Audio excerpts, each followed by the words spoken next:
আমরা সারাদিন মরেছি সকাল থেকে রাত অবধি এখানে। বিজেপি চাইছে কিন্তু এখনো অবধি কমপ্লিট পেরেছে বলে মনে হয় না, তবে এক্সপেক্টেড হবে। আমরা যদি সুখ সুবিধা না পাই তাহলে আর আপনাকে আমরা যেটা এনে কি করলাম, কি লাভ হলো আপনাকে এনে? শান্তি পাবো। মমতা 1,500 টাকা করে দিতে ওষুধ খেতাম। আমি ক্যান্সার পিজি থেকে আমার রিপোর্ট হয়, সব কিছু হয়। আমাকে শুভেন্দুরাও দেয়, আমি ওর জন্য খুব দুঃখিত। গর্ব হবে আমাকে যদি কিছু সাহায্য করে। মমতা বন্দ্যোপাধ্যায়ের আমলে অর্থাৎ তৃণমূলের আমলে এই যে একটা অ্যান্টি ইনকামবেন্সি তৈরি হয়েছিল, অর্থাৎ একটা জনরোষ তৈরি হয়েছিল, যে গুন্ডারাজ বা এই যে বিভিন্ন রকম যে দুর্নীতির অভিযোগ, সেই ক্ষেত্রে আজকে আমরা বেরিয়ে পড়েছি, চলে এসেছি কসবাতে এবং আমরা আজকে গ্রাউন্ড রিপোর্টে দেখব যে এই যে 3 মাস 3.5 মাস বিজেপি সরকার এসেছে, তারা কি সত্যি এই সমূলে বিনাশ করতে পারছে গুন্ডারাজকে? নতুন যে গুন্ডা দমন আইনের কিছু অংশ যে কার্যকর করা হয়েছে, তারপরে সাধারণ মানুষ কতটা নিরাপদ মনে করছেন। পাশাপাশি অন্নপূর্ণা ভান্ডার যোজনা নিয়ে যেই বিষয়গুলি উঠে আসছে, যে বিক্ষোভের ছবি উঠে আসছে, তারপরে সাধারণ মানুষের সেক্ষেত্রে কি বক্তব্য শুনে নেব। মমতা বন্দ্যোপাধ্যায়ের আমলে যেই তুমুল দুর্নীতির অভিযোগ উঠেছিল, একেবারে সবাই বলেছিল যে গুন্ডা রাজদের আতুর ঘর হয়ে উঠেছে পশ্চিমবঙ্গ, সেখানে দাঁড়িয়ে এখন কি সত্যি বিজেপি সমূলে বিনাশ করতে চাইছে, পারছে? বিজেপি চাইছে কিন্তু এখনো অবধি কমপ্লিট পেরেছে বলে মনে হয় না, তবে এক্সপেক্টেড হবে। বিজেপি নেতারা যদি আবারও এই দুর্নীতি তারাও যদি করে থাকেন, সেক্ষেত্রে আপনার মনে হয় যে গুন্ডা দমন আইনের ক্ষেত্রে তারাও বিপাকে পড়তে পারেন, তাদের ক্ষেত্রেও একই রকমের সাজা হতে পারে? হওয়া তো প্রয়োজন, সেটা সবার ক্ষেত্রেই মানে ইকুয়াল হওয়া উচিত আইন, কিন্তু হওয়া দরকার, দেখা যাক কতটা কি হয়, এটাই আর কি। অন্নপূর্ণা যোজনায় জেলায় জেলায় যে বিক্ষোভের ছবি আমরা দেখতে পাচ্ছি, সেখানে দাঁড়িয়ে কালকে মমতা বন্দ্যোপাধ্যায় যে লাইভ করেছেন, সেখানে তিনি বলেছেন যে এরকম হলে অন্নপূর্ণা ভান্ডারে যারা টাকা পায়নি, তাদের নাম ঠিকানা দেখে দেখে দলীয় কর্মীদেরকে বলা হয়েছে যে তাদেরকে টাকা দেওয়া হবে। আপনার মনে হয় যে এই যে টাকা তিনি দেওয়ার কথা বলছেন, সেটা আগের তৃণমূল সরকারের আমলে দুর্নীতির টাকা? হ্যাঁ, এটা তো মানে পুরো ক্রিয়েটিং, মানে পলিটিক্যাল ড্রামা ছাড়া আর আমার কিছু মনে হয় না। তিনি কি করেছেন না করেছেন ওয়েস্ট বেঙ্গলের জনগণ ভালোই জানে, আর নতুন করে এই নিয়ে আমার কিছু বলার নেই। পুরোটাই পলিটিক্যাল স্টান্ট। অপরদিকে মুখ্যমন্ত্রী শুভেন্দু অধিকারী আবার কালকে মমতা বন্দ্যোপাধ্যায়ের লাইভ দেখার পরে সেই ক্ষেত্রে মন্তব্য করেছেন যে উনি যাতে বাইরে বেরোতে না পারেন সেই সমস্ত ব্যবস্থা করে দেবো। একজন প্রাক্তন মুখ্যমন্ত্রী, একজন মহিলা মুখ্যমন্ত্রীকে এমনভাবে কি বলা যায়? আপনার কি মনে হয়? সেটা উচিত নয়, কিন্তু উনি ঠিক এই জিনিসটাই আদার্স পলিটিশিয়ানদের জন্য করেছেন যখন তিনি ক্ষমতায় ছিলেন। সুতরাং যে যেটা করেছে তার পেব্যাক তো হবেই, এটাও ব্যাপার। সুতরাং আনএক্সপেক্টেড নয়, মানে তিনিও এরকমভাবেই মানে লোকের ওপর মানে কি বলবো তার পলিটিক্যাল এগেনস্টে যারা ছিলেন তাদের ওপর এরকমভাবেই ট্রিট করেছেন, তাদেরকে আটকে রেখেছেন। তারা বিভিন্ন মানে কি বলবো কোর্টে গেছে, তারা পলিটিক্যাল পলিটিক্যাল অনুষ্ঠান করার জন্য। তা স্বাভাবিক, সেটা তো খুব একটা নয়, আনএক্সপেক্টেড নয় আমার মনে হয়। সুবিধা অসুবিধা সেটা আমি জানি না, কিন্তু আমরা তো কিছু পাইনি সরকারের থেকে। কি পাই? আমরা নিজে দিন আনতে খেটে খাই। আমরা অ্যাপ্লাই করেছিলেন ফর্ম? না, আমি করিনি, কোনোদিন করি না আমি। এই যে মমতা বন্দ্যোপাধ্যায়ের আমলে যেই বিভিন্ন জায়গায় হয়েছিল যে গুন্ডারাজ, গুন্ডামি হচ্ছে, বিভিন্ন দুর্নীতির অভিযোগ যেগুলো আসছিল, এখন বর্তমান সরকারের আমলে দাঁড়িয়ে আপনার কি মানে মনে হচ্ছে যে সেটা এখন কম হয়েছে বা তারা কম করার চেষ্টা চালাচ্ছে? হ্যাঁ, কম তো হয়েছে, কম হয়নি তা নয়। এখন তো আর সেই সব নেই, কিন্তু যেই সরকার আসুক মানুষদের ভালো রাখলেই হলো। কি খালি নিজের স্বার্থ বুঝলে হবে না, হবে কি বলো? সে যেই সরকার আসুক। বিজেপি নেতারা যদি আবার এই দুর্নীতি যদি শুরু করেন, সেই ক্ষেত্রে আপনার মনে হয় যে তারাও এই সব আইনের আওতায় পড়বেন? তখন লোক যা বুঝবে সেটাই করবে, আমরা আর কি বলবো? কেন আমি একলা তো বললে হবে না, লোক সমাজে যেটা বুঝবে সেটাই বলবে। এই যে অন্নপূর্ণা যোজনায় জেলায় জেলায় যে বিক্ষোভের ছবি উঠে এসেছে, সেখানে তারপরে কালকে প্রাক্তন মুখ্যমন্ত্রী মমতা বন্দ্যোপাধ্যায় তিনি বলেছেন যে এই যেই সমস্ত যারা টাকা পাননি, যে মহিলারা বঞ্চিত যারা, তাদের নাম ঠিকানা খুঁজে খুঁজে তাই মানে তৃণমূলের দলীয় কর্মীদেরকে পাঠানো হবে তাদেরকে টাকা দেওয়ার জন্য। আপনার মনে হয় যে এই টাকাটা তিনি কোথা থেকে পাবেন? এইটা কি আগের যে সময় উনি সরকার চালাতেন সেই সময়কার দুর্নীতির টাকা? সেটা আমি কি করে জানবো বলো? কোথায় থেকে পাবে না পাবে, ওনাদের ব্যক্তিগত কথা এগুলো। আমরা কি করে বুঝবো কোথায় থেকে টাকা আসছে না আসছে? আর আমরা তো কোনো পার্টি পলিসি করি না, আমরা দিন আনি দিন খেটে খাই। আমার তো কোনো পার্টি পলিসির কোনো ব্যাপার নেই, ওইটাই তো বলছি। যারা যারা করেছে তারা বলছে পাইনি, আমি তো করিনি।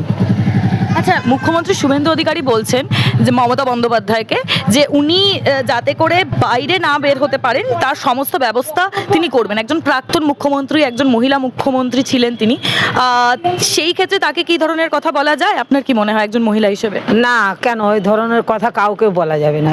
যেই আসুক, আমার মতে বলে যেই আসুক, মানুষরা সুস্থ থাকলে হয়, শান্তি পেলে হয়। এবার ধরো সরকার এসেছে, এবার বড় লোকদের কাজ দেবে, আর গরিব লোকদের সব রাস্তায় হাঁটাও, এবার খাবে কি না খাবে, না খেয়ে থাকো, এটা করবে। তাহলে কি করে হয়? যেতে কাদের জন্যে? গরিবদের জন্যে, বড় লোকেদের জন্যে যেতে না। এটা জানো তো, গরিবরাই আগে আগে যায় ঝান্ডা নিয়ে ছুটে ছুটে, কিন্তু বড় লোক কেউ বেরোয় না রাস্তাঘাটে। এই কথার পরিপ্রেক্ষিতে তাহলে বলি যে এই যে সাম্প্রতিককালে অগ্নিমিত্রা পল যে রাস্তায় যারা যে দুধ গরম করছিল তাকে নিয়ে যেই মন্তব্য করেছেন যে কেন রাস্তায় দুধ গরম করবেন, সেই ক্ষেত্রে আপনার কি মনে হয় মানে মানুষের বাসস্থান না থাকলে তারা কি করতে পারবে? তারা তো রাস্তায় করবে। ধরো আমার যেমন ঘর বাড়ি যদি না থাকে, তা আমি যদি ফুটপাতে থাকি, আমি যদি খাটতে না পারি, তাহলে তো আমি রাস্তায় করব কাজ। তাহলে কোথায় যাবে মানুষ? এবার যাদের ঘর বাড়ি আছে, অনেক লোক, কিছু লোক আছে যাদের কিছু আছেও, তারাও চায় যে আমাকে ভরে যাক। সেটা সরকার করুক, এটাকে দেখুক ঘরে ঘরে এসে, কি ঘরে ঘরে এসে দেখুক যে কার প্রয়োজন আছে জিনিসটা তাকে দেওয়া হোক। যার প্রয়োজন নেই তাকে তো দিয়ে লাভ নেই। যার প্রয়োজন আছে, অনেকজন খাটতে পারছে না, অনেকজন অসুখ বিসুখে ভুগছে, তারা পাক। এবার যারা ভালো মানুষ, সুস্থ সবল মানুষ, যারা খাটতে পারছে তারাও পাবে। তাহলে এটা তো ঠিক হয় না। আর যেমন উনি ছিল, সবাইকে দিয়েছে, এবার উনার মতামতি উনার সময় করেছে, এবার ইনাদের মতামতি ইনার সময় করবেন, যেটা সেটাই হবে। আরে সাধারণ মানুষ কি চায়? যে আমরা খেটে খাচ্ছি, আমরা যাতে শান্তি পাই, আর কিছু চায় না তারা। কিছুর ব্যবস্থা, ধরো একটা কোনো ভুলভাল কাজ হয়ে গেল, তুমি এসে ভেঙে ভুঙে দিলে, চুরমার করে দিলে, এটা কি কোনো কথা? তুমি তাকে কাগজ পাঠাও, চিঠি পাঠাও, আইনতা অনেক জিনিস আছে, সেগুলো করো। আরে কেউ গরিব মানুষরাও আছে, অনেক খেটে বাড়ি ঘর করেছে, বুঝতে পেরেছো? আর অনেকজন আছে যারা 2 নম্বরই পয়সা কামিয়ে বাড়ি ঘর করেছে, কিন্তু আমরা তো 2 নম্বরই কামাতে পারিনি। আমরা সারাদিন মরেছি সকাল থেকে রাত অবধি এখানে। এবার যারা 2 নম্বরই আছে তারাই করবে, এটা সত্যি কথা। মমতা বন্দ্যোপাধ্যায়ের আমলে যেই দুর্নীতি বা যে গুন্ডারাজের অভিযোগ উঠেছিল, আজকের দিনে দাঁড়িয়ে বর্তমান সরকারে যে 3 মাস 3.5 মাস পূরণ হচ্ছে, আপনার কি মনে হয় যে এখন এটা কমেছে বা তারা চেষ্টা করছে এটা সমূলে বিনাশ করা? না, এটা তো আমাদের সাম্রাজ্য বিনাশ করাটা ওনার ব্যক্তি ব্যাপার, সেটা আমাদের তো করে ব্যাপারটা না। মেন কথা হচ্ছে এটা এখানে গরিবদের জন্য দরকার, ওনার এখন গরিবদের জন্য দেখার দরকার আছে। যেহেতু ভোটটা ওনাকে আমাদের সুবিধার জন্যই দিয়েছি, আমরা যদি সুবিধা না পাই তাহলে আমরা কোত্থেকে চালাবো? আমাদের তো দরকার বড় লোক কে আছে, কি ধরা পড়ছে, কোথায় কি হচ্ছে, সেটা তো আমাদের দেখার দরকার নেই। গরিবদের ভোট নিয়েছে, গরিবরা আপনাকে চেয়েছে সুখ সুবিধার জন্য। আমরা যদি সুখ সুবিধা না পাই তাহলে আর আপনাকে এনে কি করলাম, কি লাভ হলো আপনাকে এনে? এটাই আছে বলার, যাতে আমরা সময় মতন পাই অন্নপূর্ণা ভাণ্ডার, এটাই আমরা চাইবো। এই অন্নপূর্ণা ভাণ্ডারের ক্ষেত্রে জেলায় জেলায় যে বিক্ষোভের যে ছবি দেখা যাচ্ছে, তাতে করে কালকে মমতা বন্দ্যোপাধ্যায় লাইভে বলেছেন যে যারা বঞ্চিত তাদের নাম ঠিকানা দেখে দেখে দলীয় কর্মী তাদের বাড়িতে তিনি পাঠাবেন এবং টাকার ব্যবস্থা করে দেবেন। আপনার মনে হয় যে এই টাকার ব্যবস্থা তিনি করতে পারবেন, বা করতে পারলেও সেটা কি তার যেই সময় তার সরকার চলতো, যেই দুর্নীতির অভিযোগ উঠেছে, সেটা কি সেই দুর্নীতির অভিযোগের মানে সেই টাকা? না, সেটা তো আমি বলতে পারছি না। ওইটা নিয়ে আমি তো দুর্নীতির ওইটাই আমি বলতে পারছি না। ওইটা নিয়ে দুর্নীতির টাকা কি, এইটুকুনি জানি আমাদের প্রাপ্য, আমাদের দেওয়া ওনার দরকার। আমরা যেটুকুনি আশা রেখেছি সরকারদের কাছে, আশা সেই সরকার সেই আশাটি পূরণ করুক, ব্যাস। এসে যখন গদিতে বসেছেন, তো গদিতে বসার মানে গরিবদের দেখা, তো গরিবদের ওনার দরকার আছে। এখন গরিবদের সুখ সুবিধা সব থেকেই, রেশন থেকে হোক, অন্নপূর্ণা থেকে, সব দিক থেকে সুবিধা দেওয়ার আছে, ব্যাস। মুখ্যমন্ত্রী শুভেন্দু অধিকারী বলেছেন কালকে মমতা বন্দ্যোপাধ্যায় লাইভের পরে যে উনি যাতে করে বাইরে না বের হতে পারেন সেই ব্যবস্থা আমি করে দেবো। একজন মহিলা মুখ্যমন্ত্রী বা একজন প্রাক্তন মহিলা মুখ্যমন্ত্রী, তাকে কি এই ধরনের কথা বলা যায়? না, এটা বলার না। কারণ কি, মহিলা এবারে মন্ত্রী হোক, যে আম পাবলিক হোক, মহিলাকে ওনার বলা উচিতই না। বাইরে বেরোতেই পারে, তিনি একটা ব্যক্তি, সে একটু মহিলা, ওনাকে ঘর বেরোতেই হবে, দিতেই হবে ওনাকে। উনি না বেরোলে তো মানুষ, তো উনি তো একটা মানুষ, মন্ত্রী হোক বা কিছু হোক, উনি তো একটা মানুষ, ওনার তো ঘর থেকে বেরোনো উচিত দেওয়া। আমরা এটুকুনি জানবো। যেরকম আপনার ঘরে মহিলা আছে সেরকম আর সব মহিলা, আমরা যারা মহিলা আছি উনিও একটা মহিলা আছে, ব্যাস এইটুকুনি বলার। একটু আপনারাও বলবেন না, ভান্ডার যখন দিচ্ছে সবাইকে দাও, সবার অধিকার আছে। একটা মহিলা সম্পূর্ণ কি স্বামীর ওপর নির্ভর হতে পারে? পারে না তো, তাহলে যতই সে চাকরি করুক। মমতা বন্দ্যোপাধ্যায়ের আমলে যেই দুর্নীতি বা যেই গুন্ডারাজের কথা যেটা উঠে এসেছিল, আজকের দিনে দাঁড়িয়ে এই যে 3 মাস সম্পূর্ণ হয়েছে বিজেপি সরকারের, কমেছে, চেষ্টা করেছে বিজেপি? সেই সব বিষয় কিছু জানি না, কিন্তু অন্নপূর্ণা ভান্ডার আমরাও পাচ্ছি না। অ্যাপ্লাই করেছিলেন? অ্যাপ্লাই করেছি, অ্যাপ্রুভ দেখাচ্ছে, বাট নট রেসপন্স, কিছু পাওয়া যাচ্ছে না। এই ক্ষেত্রে মুখ্যমন্ত্রী অর্থাৎ প্রাক্তন মুখ্যমন্ত্রী মমতা বন্দ্যোপাধ্যায় তিনি বলেছেন যে বঞ্চিতদেরকে নোট করে করে তাদের নাম ঠিকানা নিয়ে নিয়ে তাদের বাড়িতে বাড়িতে তিনি দলীয় কর্মী পাঠাবেন এবং তাদেরকে টাকা দেওয়ার ব্যবস্থা তিনি করে দেবেন। এই ক্ষেত্রে আপনার মনে হয় যে এই যে টাকা উনি যে দেওয়ার ব্যবস্থা করবেন বলছেন, এই টাকাটা তিনি যখন সরকার চালাতেন সেই আমলে যেই দুর্নীতি যে অভিযোগগুলো উঠেছিল সেইখানকার টাকা?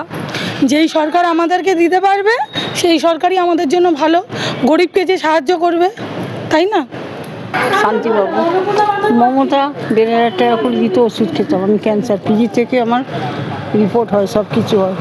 আমাকে যে শুভেন্দুরাও দেয়, আমি ওর জন্য খুব দুঃখিত। গর্ব হবে আমাকে যদি কিছু সাহায্য করে। আমি সবসময় খুঁজছি ওনাকে, যদি পাই আমি কিছু সাহায্যের হেল্প চাইব। এই যে মমতা বন্দ্যোপাধ্যায়ের আমলে যেসব দুর্নীতির যেই অভিযোগগুলো উঠেছিল, সেগুলো কি বর্তমান সরকার সেই বিষয়কে এখন পদক্ষেপ নিতে পারছে, সফল হচ্ছে? না, সফল তো ঠিক হচ্ছে না, তবে আস্তে আস্তে হবে। শুভেন্দু দাদা আস্তে আস্তে সব করবে, আস্তে আস্তে ওকেও তো একটু সুযোগ দিতে হবে। বিজেপি নেতারাও যদি এই একইভাবে গুন্ডা দমন আইন যে আইনগুলো আসছে, এই দুর্নীতির ক্ষেত্রে যদি তারাও এই আইনের ক্ষেত্রে যদি পড়েন, সেক্ষেত্রে মনে হয় যে তাদের ক্ষেত্রেও শাস্তি এক হবে? একই হবে, এক হবে, নিশ্চয়ই এক হবে। এখন মেয়ে ছেলেকে যখন ঘরবন্দি করে রেখেছে, ওনারও তাই হবে, একই। অন্নপূর্ণা যোজনা নিয়ে এই যে চারিদিকে যে বিক্ষোভ, টাকা পাওয়া যাচ্ছে না, এই সব বিষয়ে কালকে মুখ্যমন্ত্রী মানে শুভেন্দু অধিকারী তিনি মমতা বন্দ্যোপাধ্যায়ের পরে একটা লাইভ করেছিলেন। মমতা বন্দ্যোপাধ্যায় বলেছিলেন যে যারা বঞ্চিত, যারা টাকা পায়নি, সেই ক্ষেত্রে তাদের নাম ঠিকানা দেখে দেখে তিনি দলীয় কর্মীদেরকে পাঠাবেন এবং তাদেরকে টাকা দেওয়ার ব্যবস্থা করবেন। আপনার মনে হয় যে এই যে মমতা বন্দ্যোপাধ্যায় যে টাকা দেওয়ার ব্যবস্থা করবেন বলে তিনি বলছেন, এই টাকাটা উনি আগে যখন সরকার চালাতেন সেখানে যে অভিযোগগুলো উঠেছিল দুর্নীতির, সেইখানকার টাকা দিতে পারবে না, হবে না। মমতাজি বলছে তখন, মমতার কিছু নেই তো এখন, ও মুখে বলছে কিন্তু পারবে না, তো পারলে ওকে করতে দেওয়া হবে না। আমরা শুভেন্দু দাদা এসছে, শুভেন্দু দাদাকে আমরা চাই ও থাকুক, আমাদের হেল্প করুক কিছু। শুভেন্দু অধিকারী সেক্ষেত্রে কালকে বলেছেন মমতা বন্দ্যোপাধ্যায়কে যে উনি যাতে বাইরে বেরোতে না পারেন তার সমস্ত ব্যবস্থা করে দেবো। একজন প্রাক্তন মুখ্যমন্ত্রী বা এটা তো ভুল, তাকে কেন বেরোতে দেবে না? সে তো তোমাদের নিন্দে করছে না, কেন বার করতে দেবে না তাকে? তার কি অপরাধ? হেরে গেছে, তোমরা জিতেছো, তোমরা আসো আমাদের সঙ্গে হাত মেলাও। আমরা মানুষের সঙ্গে কথা বললাম এবং তাদের যেই মূল ক্ষোভের বিষয় সেটা হচ্ছে অন্নপূর্ণা ভাণ্ডার। এই মুহূর্তে দাঁড়িয়ে যে গুন্ডা দমন আইন, সেইটা কতটা সক্রিয়ভাবে কার্যকর করা হয়েছে সেই বিষয়ে মানুষের মিশ্র মতামত পেলাম। তবে তারা আশানুবাদী এই ক্ষেত্রে যে নিশ্চয়ই এই আইন একটা সময় সফলভাবে কার্যকর হবে এবং তারা নিরাপদে থাকবে। ক্যামেরায় সঙ্গীতা গুহর সঙ্গে অনুষ্কা মণ্ডল, টাইমস নাও খবর, কলকাতা।